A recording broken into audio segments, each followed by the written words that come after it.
18 सितंबर को बिहार आ रहे हैं और अमित शाह जी पूरे बिहार के 5 जोन को अलग अलग दिन 18 को फिर 27 को आएंगे, 27 सितंबर को आएंगे और हमारे एनडीए के, हमारे भारतीय जनता पार्टी के संगठन के साथ वो जोन वाइज बैठक करेंगे। 5 क्षेत्र में बिहार को बांटा गया है और अमित शाह जी 5 क्षेत्र का बैठक लेंगे। और बात है कि लालू जी गया गए हैं, पिंडदान करने गए हैं। यही तो सनातन का सभी लोगों का परिचय है। दुनिया चाह रही है कि सनातन और हमारा जो है जात पात में हम बट जाएं, लेकिन जो हमारे अंदर भगवान के प्रति श्रद्धा है, भगवान साइंटिफिक शब्द है जिसके प्रति हम श्रद्धा रखते हैं। भौ से भूमि, गौ से गगन, वौ से वायु, आ से अनल और नौ से नीर, ये पंच तत्व को हम पुकारते हैं जब हे भगवान बोलते हैं। तो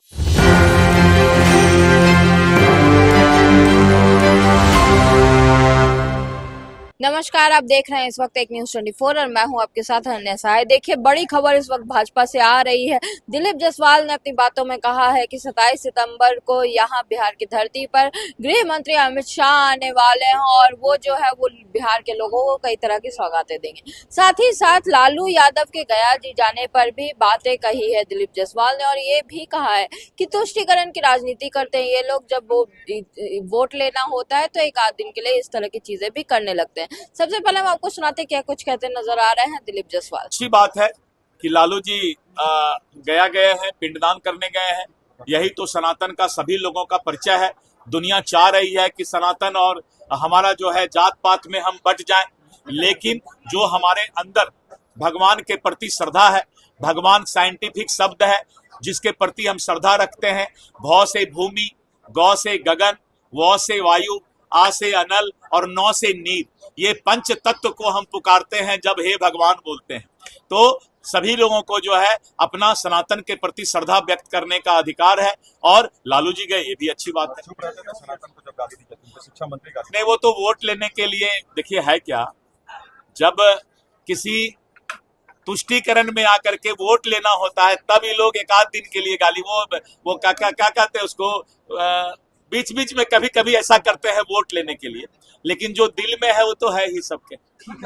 में जिस तरह से एनडीए सरकार दिन रात विकास और विकसित बिहार का सपना पूरा कर रही है कि चारों तरफ पूरे बिहार के अंदर सभी लोग एनडीए और भारतीय जनता पार्टी में शामिल हो रहे हैं।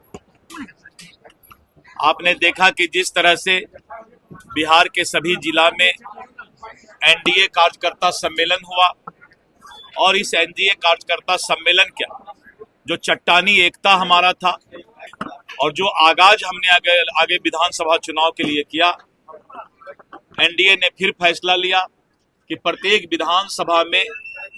विधानसभा से एनडीए कार्यकर्ता सम्मेलन कराया जाए और प्रत्येक दिन 14 विधानसभा सम्मेलन पूरे बिहार के सभी कोने में, सभी प्रमंडल में हो रहा है और अपार भीड़ और विशेष करके जो महिलाओं की भीड़ एनडीए के कार्यकर्ता सम्मेलन में देखा जा रहा है।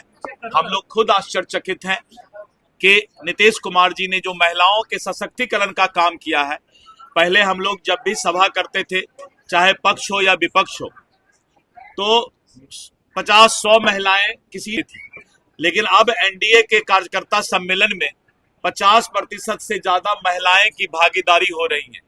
ये महिलाओं में जो क्रांति बिहार में नीतीश कुमार जी ने लाया है और जिस तरह से जीविका दीदी, ममता दीदी, आशा दीदी, रसोईया दीदी और इस तरह करके आंगनबाड़ी दीदी, महिला का जो आरक्षण करना, पंचायती राज में महिलाओं को आरक्षण देना, बिहार सरकार में पुलिस में महिलाओं को आरक्षण देना, महिलाओं के सशक्तिकरण में जो काम बिहार सरकार एनडीए ने किया है, हमें लगता है कि इस बार महिलाएं घर से निकल कर आकर और एनडीए सरकार को लाने में बहुत बड़ी भूमिका निभाएंगी।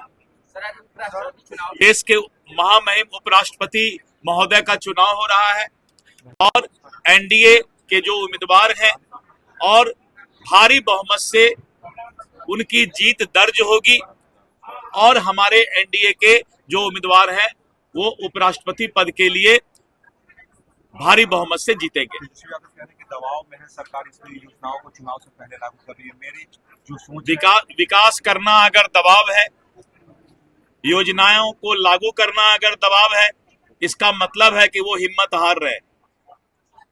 जिस तरह से नीतीश कुमार जी ने कमाल कर दिया, सोशल इंजीनियर, मैं खुद भी आश्चर्यचकित हूं।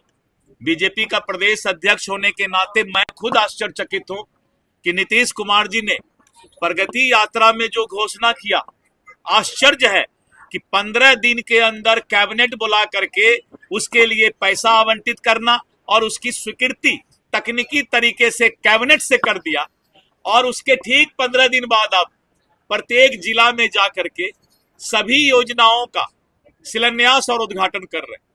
ये नीतीश कुमार जी ही कर सकते हैं।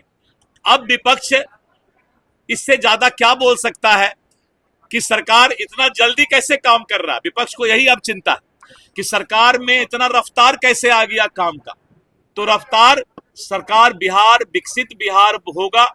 और आपने देखा कि पहला राज्य बिहार हो गया इस देश में जिसमें सभी जिला में मेडिकल कॉलेज खुल रहा है, engineering college, polytechnic college, ITI का college, nursing college, paramedical college, law college. Nitish Kumar ji ने तो कमाल कर दिया। लोग सोच भी नहीं सकते थे कि बिहार इतना विकसित होगा।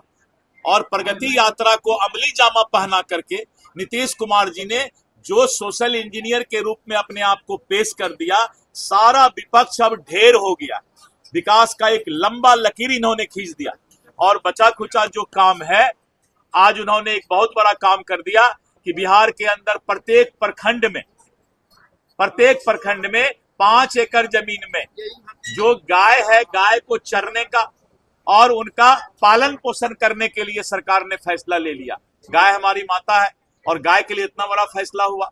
और जिस तरह से उन्होंने जो है वार्ड मेंबर के लिए पंचायती राज में 1,14,000 वार्ड मेंबर के लिए उन्होंने फैसला ले लिया कि हम 7 निश्चय पार्ट 1 में जो नली गली का काम वार्ड मेंबर करते थे और जो उनका बीमा था 5 लाख का, उसको उन्होंने लागू करने का ऐलान कर दिया। तो पूरे बिहार में एक तरफ आंगनवाड़ी के लिए किया कल, आज वार्ड मेंबर के लिए, और इस तरह करके पूरे बिहार में एक एक काम होता जा रहा है। तो विपक्ष को दांती लगेगा, वाजिब है। सब लोग परेशान हो गए हैं और आप लोग के पास भी जो सवाल है वो विकास पर अब कोई सवाल नहीं कि इंजीनियरिंग कॉलेज वहां बचा हुआ है, डिग्री कॉलेज वहां अभी तक सरकार घोषणा नहीं किया है।